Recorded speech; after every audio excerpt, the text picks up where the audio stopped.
Kemudian bersabarlah atas apa yang menimpa kamu. Semua yang tertimpa musibah saudaraku, sabarlah. Apa itu sabar? Selalu saya ulangi. Bukan ngelus dada duduk manis. Seperti di Indonesia begitu, sabar ya, suruh duduk. Salah, ya kan gitu. Tapi sabar definisinya adalah menerima takdir Allah, kemudian ikhtiar mencari jalan keluar. Contoh, Bapak Ibu bangun pagi, flu. Yang paling pertama, sabar. Apa itu sabar? Terima dulu takdirnya Allah. Allah sudah uji saya dengan penyakit. Karena biar kita ngamuk-ngamuk, penyakitnya tetap sudah ada. Gitu kan? Terima dulu sebagai takdir. Lalu ikhtiar. Minum obat. Konsultasi dengan dokter. Gitu kan? Minum teh hangat. Itu semua adalah ikhtiar. Ini namanya sabar. Terima takdir Allah, kemudian ikhtiar. Ada masalah dalam rumah tangga? Baik.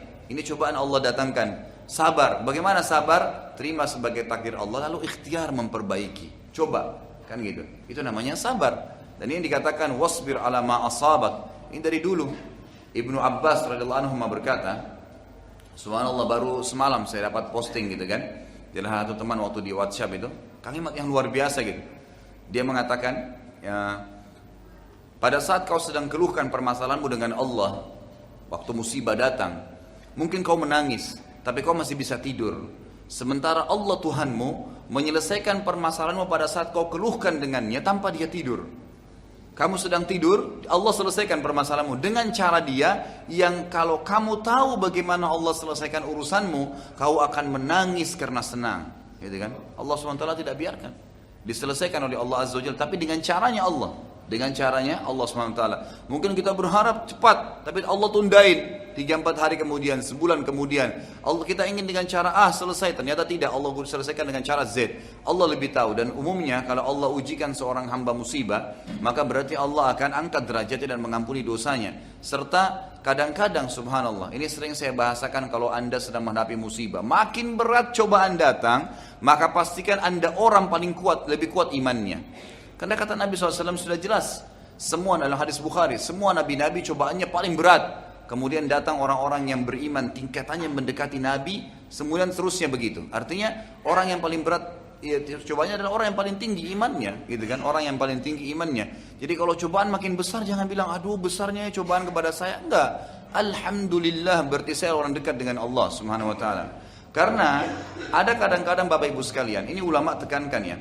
Ada derajat di surga kita nggak bisa dapat kecuali dengan 100 tahun sholat malam, dengan 100 tahun sedekah, bakti dengan orang tua, haji mungkin 1000 kali. Kita nggak bisa. Umur kita cuma 60 misalnya, sholat tahajudnya harus 100 tahun. Umur kita cuma 60, mungkin dari 60 cuma 10 tahun kita tahajud. Masih butuh 90 tahun tahajud untuk sampai ke derajat itu. Fasilitas itu di surga, dari dayang-dayangnya, dari istananya, dari fasilitasnya semua. Tapi Allah mau kita sampai di situ. Bagaimana caranya? Allah uji kita dengan penyakit 10 tahun. 10 tahun nutupin yang 90 tahun kurang tadi. Sabar. Nggak masalah, gitu kan?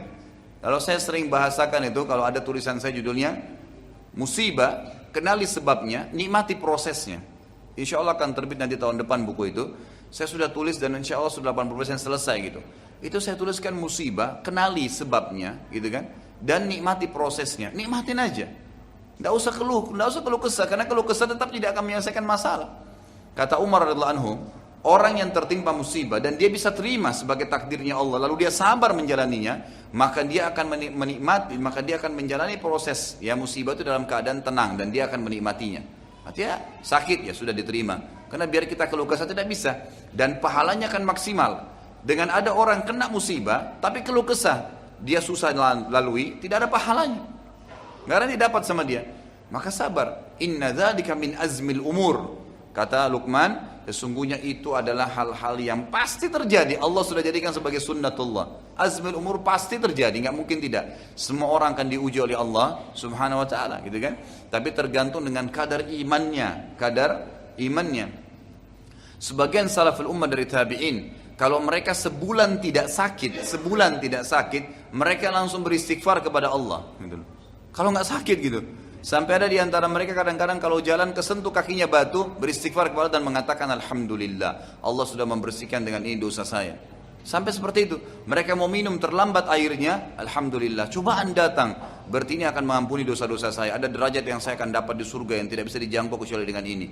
Sedikit ada masalah, sedikit ada kekurangan harta, sedikit ada kekurangan, ada masalah penyakit, ada cobaan, gak masalah. Ada orang utang gak bayar, sabar aja, gitu kan? Sambil ikhtiar, gitu kan? Sambil ikhtiar. Ingat, sabar bukan duduk manis. Tagi dia, ikhtiar, tapi terima sebagai cobaan dari Allah. Jangan gara-gara orang utang 100 ribu kita sudah sakit sebulan gitu kan. Ya.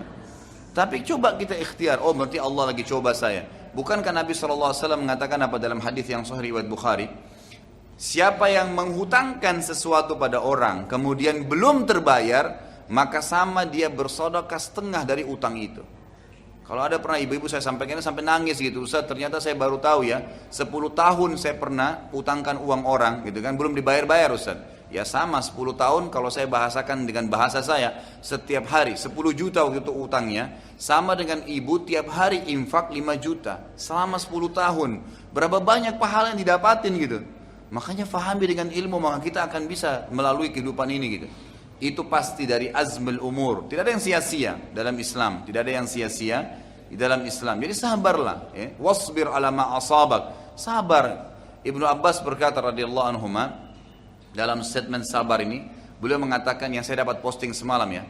Kalau seandainya, kata beliau, kalau seandainya langit ini rubuh, gitu kan, menimpa bumi, maka pasti Allah akan berikan jalan keluar kepada orang-orang yang bertakwa dan sabar.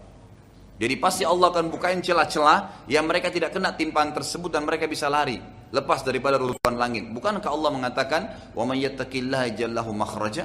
Orang yang bertakwa, orang yang patuh dan sabar itu akan diberikan makhraja, jalan keluar dari masalah dia. Maka tinggal sabar saja dan pasti hasilnya akan manis gitu kan. Nikmatin prosesnya. Ada orang tiba-tiba la qadarullah stroke. Dia ngamuk-ngamuk juga percuma. Kita lihat ada orang subhanallah stroke tiap hari emosional. Kenapa dia kena? Makin parah kan. Tapi coba ada orang bilang, oh dicoba sama Allah, ya sudah cobaan dari Allah. Ikhtiar, coba berobat, coba bertanya sambil dinikmatin, jalanin aja. Ada orang subhanallah lumpuh, ya tangannya nggak ada dua-dua, kakinya nggak ada, tapi tetap beraktivitas karena dia bisa nerima itu sebagai sunnatullah. Dan ingat itu hanya di dunia. Setelah di akhirat nanti, orang yang lumpuh di dunia, orang yang patah tangannya, orang yang buta matanya kembali semua sempurna di akhirat dan dia akan mendapatkan yang terbaik dari apa yang telah dicobakan kepada dia. Jadi sabar, gitu kan? Sabar insya Allah akan ada, pasti ada titik temunya. Yakin Allah bersama kita.